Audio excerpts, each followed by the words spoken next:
Bon les coureurs, aujourd'hui c'est footing récup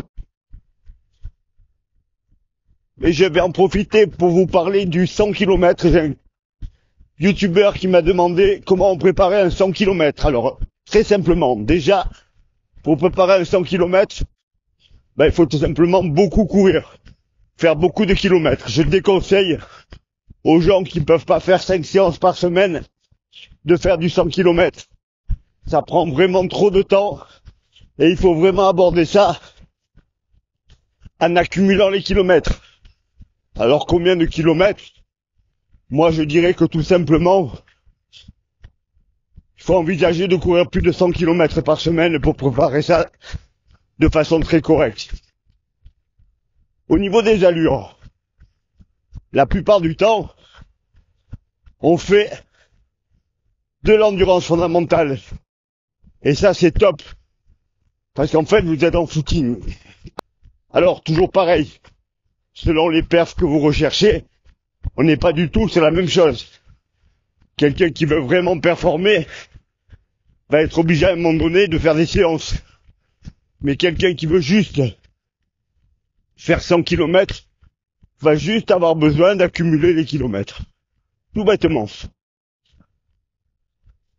Si vous n'êtes pas très rapide, moi je vous conseille vraiment d'utiliser la méthode Cyrano, c'est-à-dire alterner marche et course. J'ai préparé plein de coureurs, moi, sur des 100 bornes, et avec un rythme 14 minutes course, 1 minute de marche, on va beaucoup plus loin. Vous avez une vidéo sur la méthode Cyrano que j'avais mis en place, vous pouvez la visualiser. L'intérêt c'est quoi? En fait, vous courez avec un but très court, 14 minutes de course, donc votre prochain objectif, c'est la période de marche. Mais il faut faire ça dès le départ, dès les premiers kilomètres. Ça permet de pas voir la marche comme un échec. Ça permet de voir la marche comme une phase de la course. Ça marche très très bien dès que vous dépassez, on va dire, les 12 heures de course. Voire même peut-être un peu moins. En tout cas, c'est des très belles épreuves. Mais c'est dur. Mentalement, moi je crois que c'est ce que j'ai fait de plus dur. Parce que le rythme il est tranquille, mais vous pouvez vous retrouver mal à 30 bornes de l'arrivée. C'est long, très très long. Comment on aborde cette préparation-là? Est-ce qu'on peut la faire avant d'avoir fait des marathons? Oui, sans problème.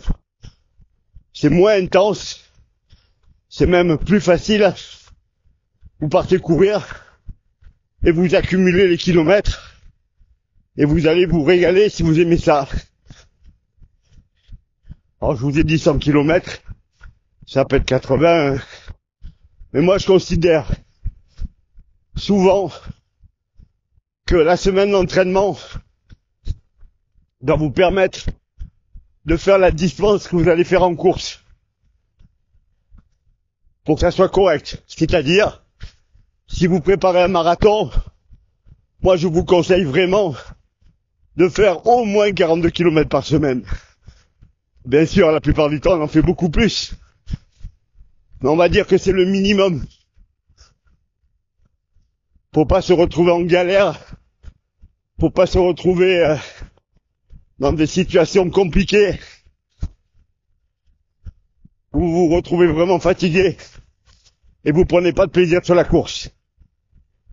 Autre chose qui est importante à savoir, c'est que l'alimentation, un peu comme si vous faites du trail d'ailleurs, elle est encore plus importante. Si vous vous alimentez pas correctement, vous oubliez le 100 km, bien entendu, vous allez tomber en panne d'essence. Et on ne peut pas prévoir la queue d'échelle, parce qu'au bout d'un moment, le sucré, vous n'arrivez plus à l'avaler. Donc, dans ce cas-là, vous avez souvent sur le 100 km des super ravitaux avec du pain, du jambon, des choses comme ça. Là, vous pouvez y aller.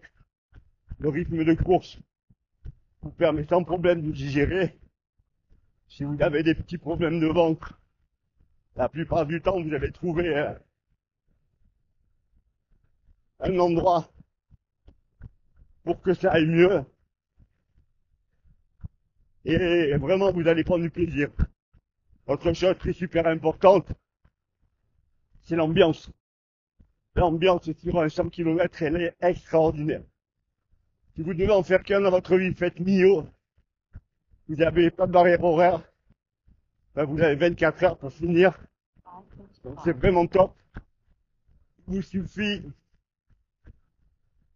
d'être raisonnable dans votre approche de Millau, parce que Millau, c'est 42 km plat. Et après, c'est les montagnes russes. Beaucoup de dénivelé, quasiment 2000, il me semble. Donc vraiment difficile. Un 100 km, ça se partage aussi. Puisque vous avez le droit de vous faire accompagner par un cycliste qui va rouler à côté de vous, plutôt derrière vous, hormis sur les compétitions internationales.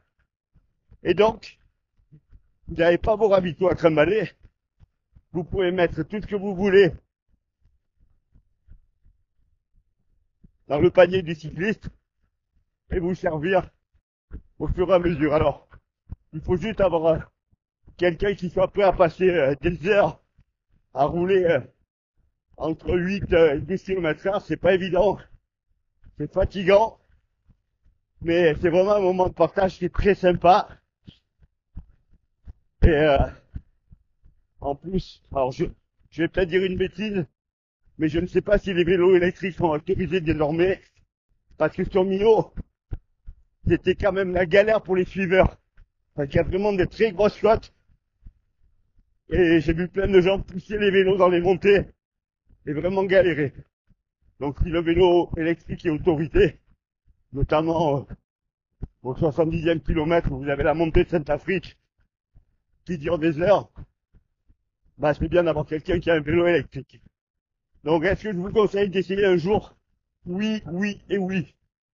Bon, je finis la vidéo sur le 100 km ici puisque je ne maîtrise pas encore complètement le drone.